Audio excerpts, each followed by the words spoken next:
Depression is a face of grief, which is a face of death. When somebody dies, when something dies, a possibility, a dream, an animal, a relationship, when something or someone dies that we have a close relationship with, the energy that feeds the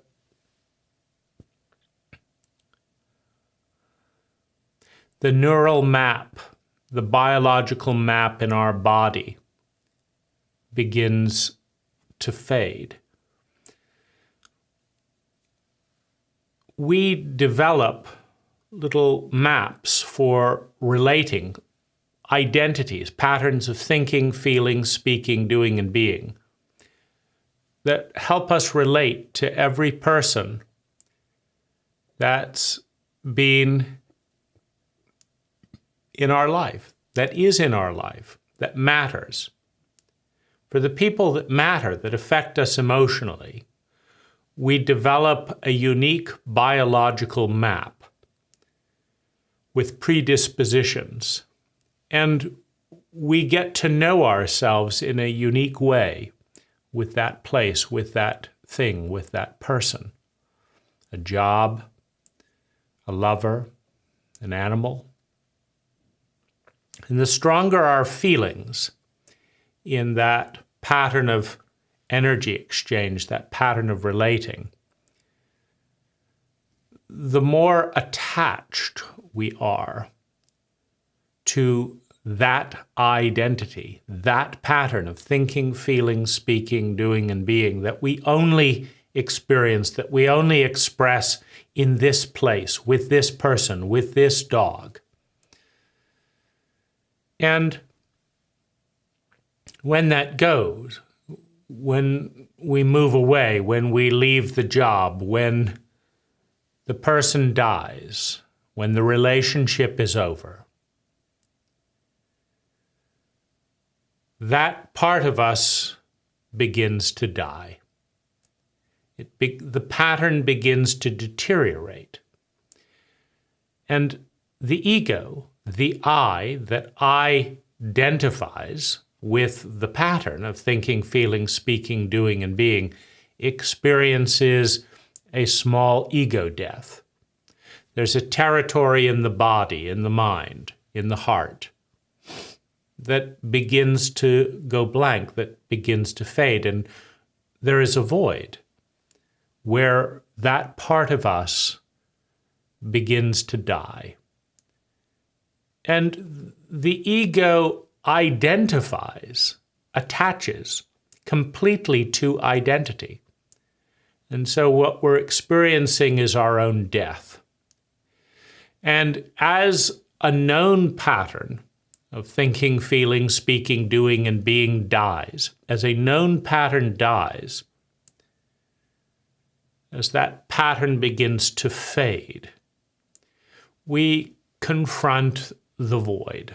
We confront chaos, we confront the unknown, in the process of which we face the reality that we are out of control. No one controls the unknown. No one controls chaos. And so with our exposure to the unknown, with chaos, for those of us dealing with unresolved trauma, comes fear, dread, fear of that unknown and what it might bring in the domain of additional trauma, additional pain, additional fear of pain.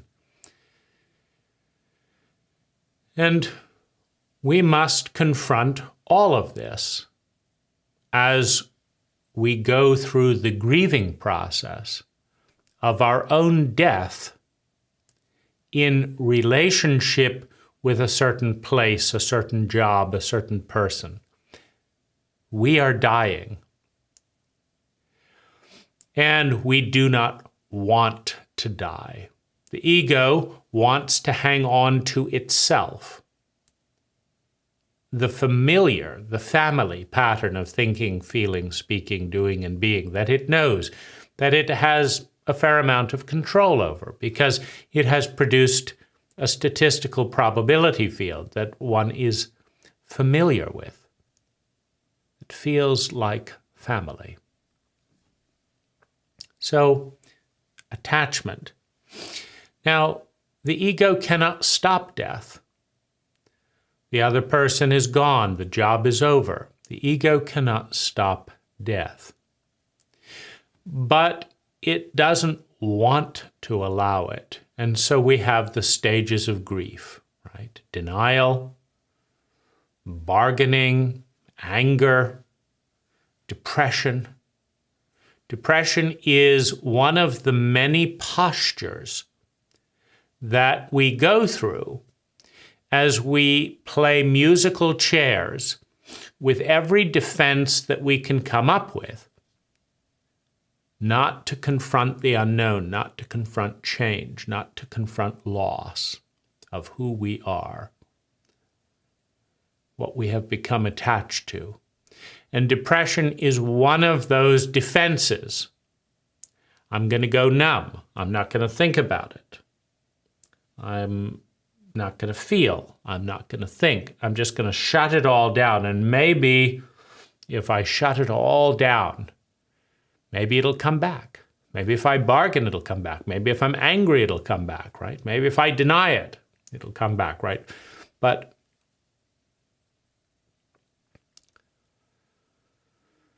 depression is one of those faces, one of those postures of defense. Depression is to slow everything down, to, in this case, avoid. I don't want to feel, I don't want to think, I don't want to deal with what I am losing, with what I've lost, with how out of control I am. I don't want to deal with that. And given that this is an ego death, that a part of us is dying that doesn't want to die, it takes its own time. It takes its own process. Meaning the ego will generally compulsively fend off the reality of our own death. Because you can think of a tennis game, and you have a different tennis game with every person. Now, when someone you've been playing tennis with for a while walks off the court, never to return, you can keep hitting the balls, but no one hits them back. We want them to hit the balls back, but they can't. They're not there anymore. And so we don't get to do our moves. So the game that we developed to play with that particular player, that also dies. And this is the tragedy, the fear, the dread, the sadness. Part of me is going that cannot exist without you. I can still hit a few of the balls that way, but nobody hits them back. I can't continue the game in that way with that person. So I have to die as well. I have to find perhaps a new player and learn a new game, and learn new sense of humor, and new this and new that. So this is the grief, the loss of an identity, of a pattern, a unique pattern of thinking, feeling, speaking, doing, and being with that person. It is a traumatic event. Death is traumatic. The ego is traumatized. The I that used to identify as this is traumatized with death and will flail around. It's not happening, it's not real, right? And it's a compulsive dynamic. And we will continue to flail around, going through all the postures of defenses. I'm moving on, I'm denying it, it's no big deal, it's this, I'm furious, I'm this. We'll go through all of the various defenses until we not only fully let go, but fill the void with a new identity, with a new pattern. It doesn't have to be a new tennis partner. Maybe we decide that's it with tennis. We're taking up yoga. Maybe we're taking up travel. Maybe we're changing gender orientation. I've had it with that. Let me try being a this or that, right? But until we develop a new pattern of thinking, feeling, speaking, doing, and being, and develop survival and security and a sense of love and belonging in that new identity, in that new pattern, we will be flailing around with the old, right?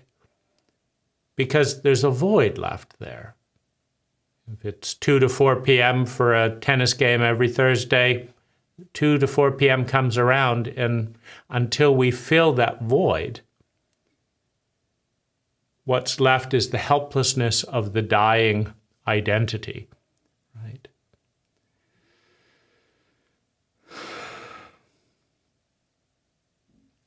So we can fill the void rapidly. We can bring in a new partner, a new animal, a new tennis player, a new job.